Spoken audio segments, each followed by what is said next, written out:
Is it recording? Take one. Cool. Take many.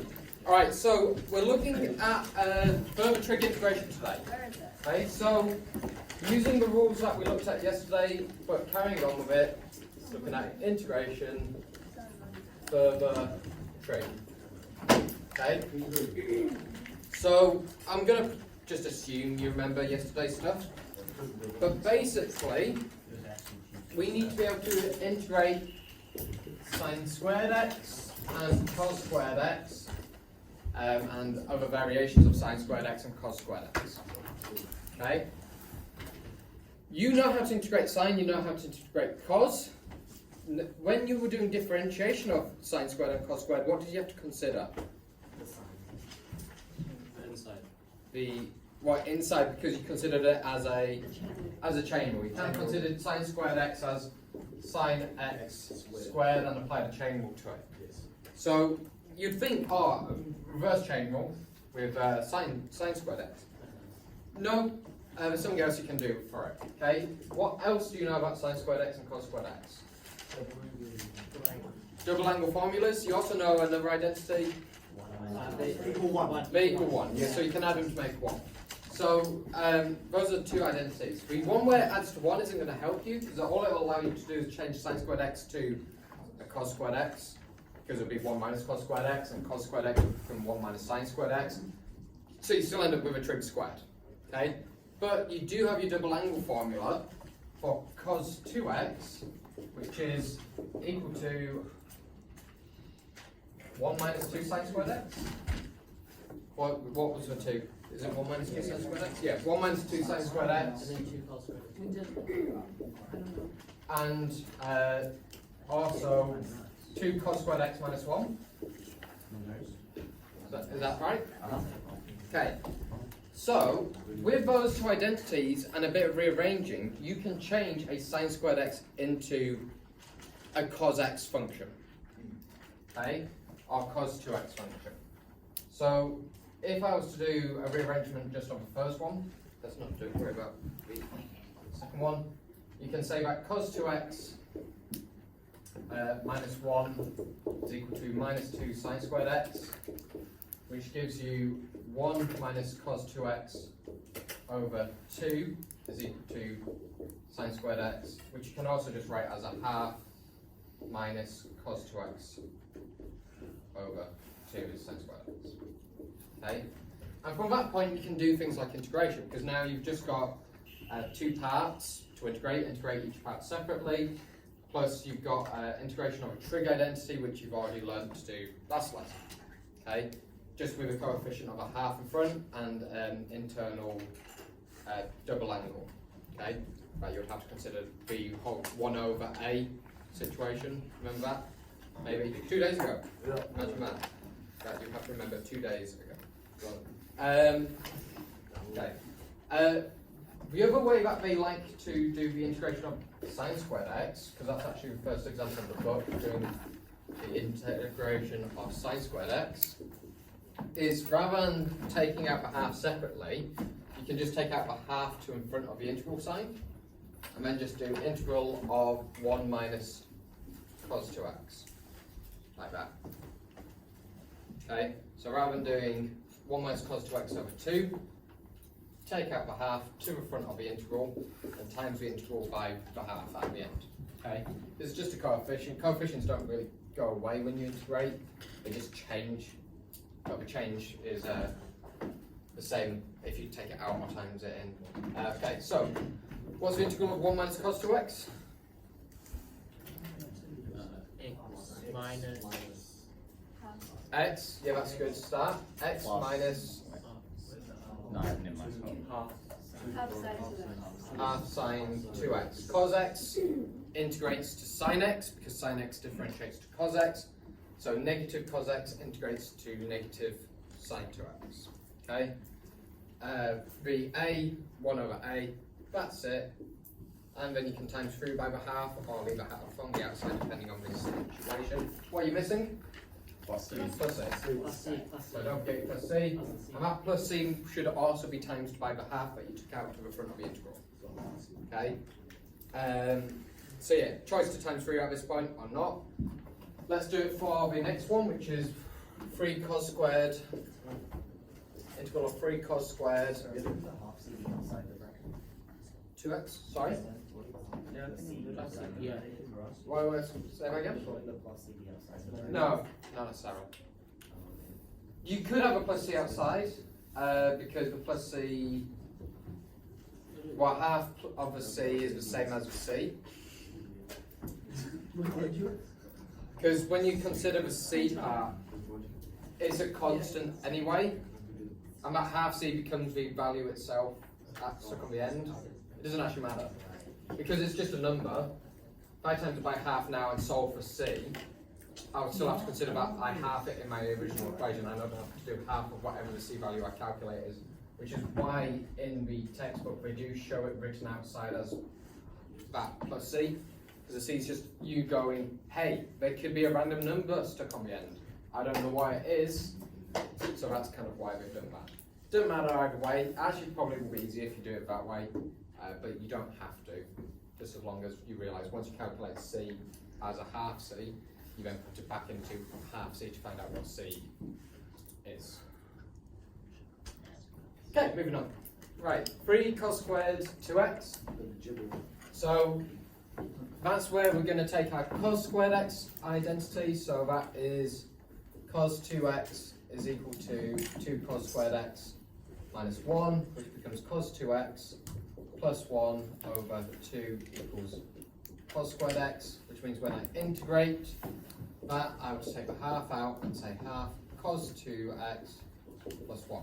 Okay, if I was just doing that.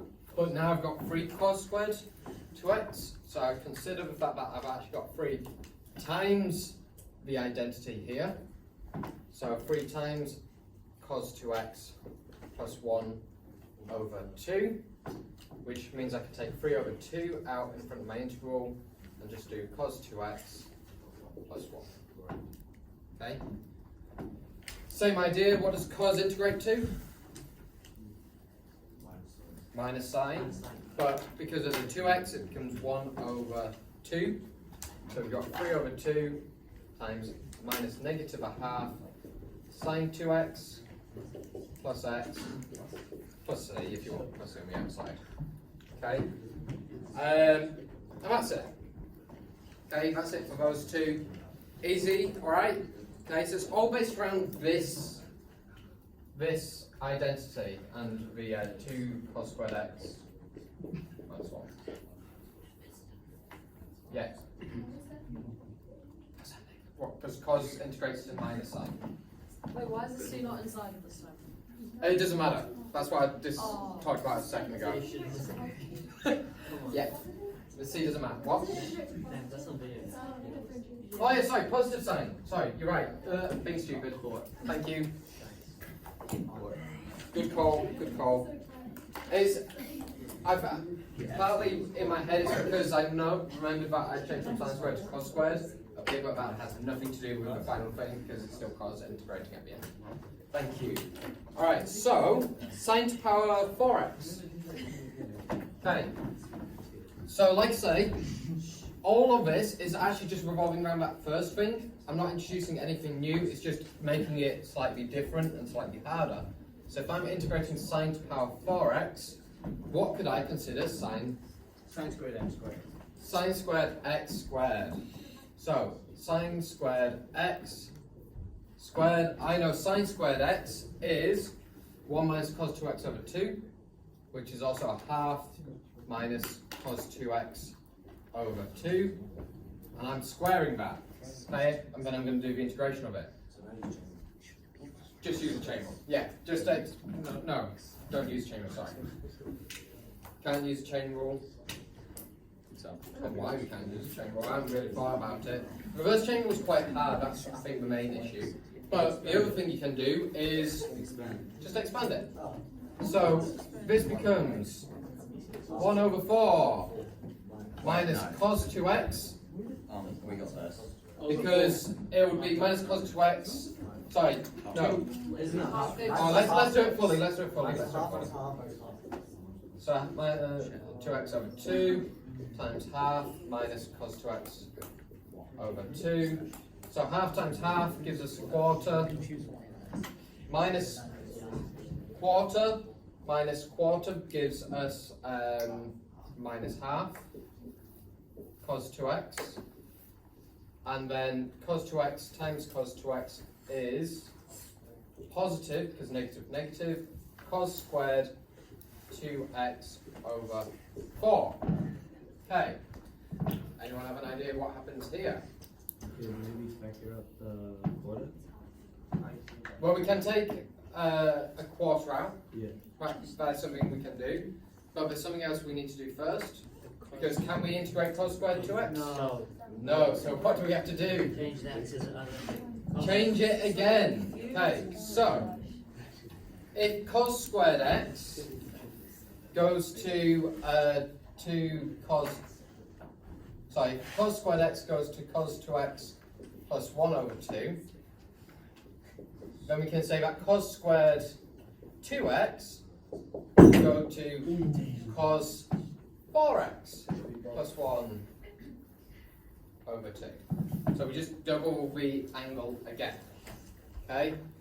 So that becomes a quarter minus a half cos 2x plus is cos squared 2x over 4, so it's this divided by 4, so that would be cos 4x plus 1 over 4.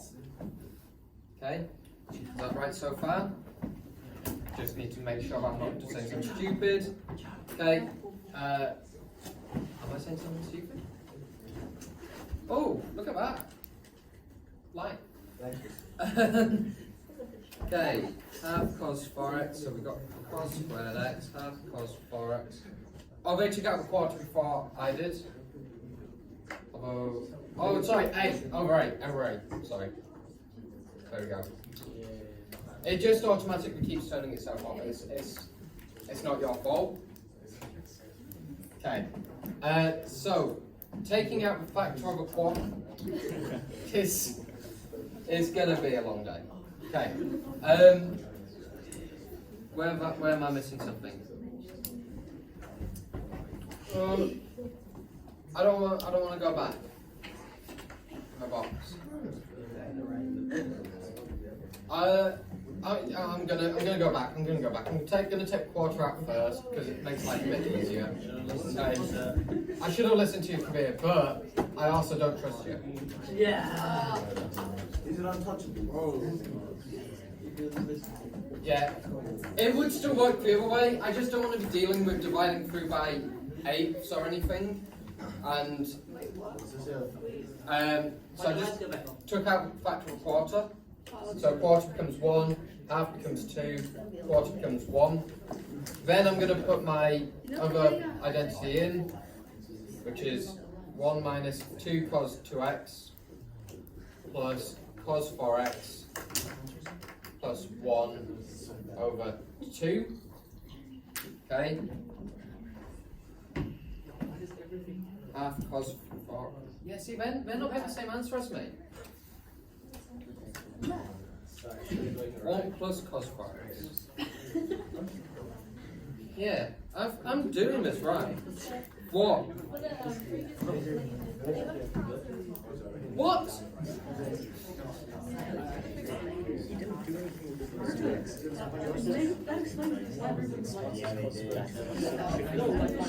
Oh, because I wrote a different question. Whoa.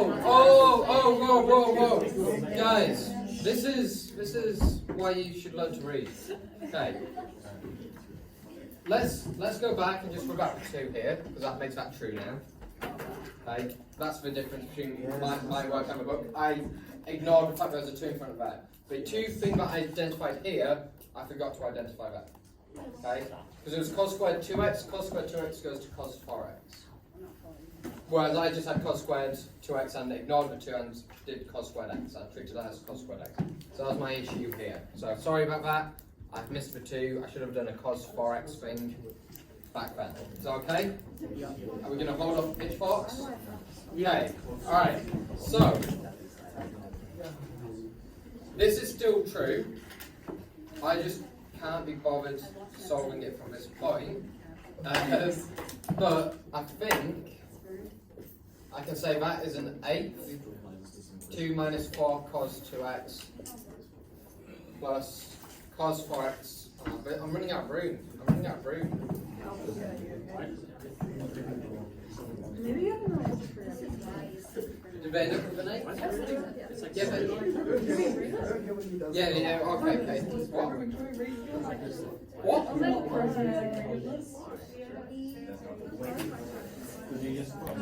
Alright. Okay. You mean we solved it? Oh, I'm not integrated yet, that's fine. Right. Okay. Why are you looking at me? Okay, I'm not wrong. I'm taking the 8th out. Okay. The 3's going to be because of probably something to do with the integration. Right. So I'm still not got to the point where I can integrate yet. I'm still at the 8th. 2 minus 4 cos 2x plus cos 4x plus 1. It's 3 minus 4 cos 2x plus cos 4x. Alright, now I'm going to integrate. Okay, this is where it's going wrong. I don't think the textbook gives out every single line, and it just kind of skips a lot of stuff. So now I'm going to integrate 8 times the integral of 3 minus 4 cos 2x plus cos 4x. And as we all know, cos integrates to sine. Okay, so we've got an 8 times 3x, because 3 just 3x, times 1 over a. A is 2, so that becomes minus 2 sine 2x. 4 becomes a quarter sine 4x. And then there's a plus c that I'm not fitting on. Yeah? And then times 3 by an 8. And does that answer match up? Okay, so I'm not going inside. Right. Okay. Yes? Shift over a bit because the video can't see you right now. Oh, what a shame. You're almost going to have to just understand my words and read the book. Okay. I think Tristram did move it. Is it? Can they see that? Yeah, they can see that. Yeah? Yeah, cool. That's fine. Okay. Alright, yeah, it automatically didn't. I don't know why. Okay, alright, guys. Everything else after this point, boys and girls, everything else can just follow those same sort of rules. So just beware, if there's a squared, you might have to do squared. If there's if there's a squared, you have to change it to a double angle. If it's a squared and a squared, or power 4, then you'll have to do an expansion as to like a quadratic form, and then do another expansion to a double angle form, like I just did there. That's like one of the harder, nastier questions. After that, you have your integration between points, and the last thing is the 10 thing. Okay? So, you've got sine squared, you've got cos squared, but there's one more identity to know, which is 1 plus tan squared x is equal to sec squared x, or equivalent to sec squared x. Okay? So if you've got something to do with tan, you can change it to sec squared, because what do you know sec squared integrates to? To tan. Sec squared integrates to tan. Yes. Okay? So if you're integrating tan squared x, then you would do the integral of sec squared x minus 1, and that is just tan x minus x. And I think that becomes quite a useful thing later on. I feel like I remember some proof to do with that at some point. But yes, after that, between points, you know that. Don't forget to sub in 0. True exact values, all that jazz is still true. It's just now you've got basically those two things to also remember. Okay? Is that alright? Cool. Nice. I hate this more than doing it on that. Is that fun?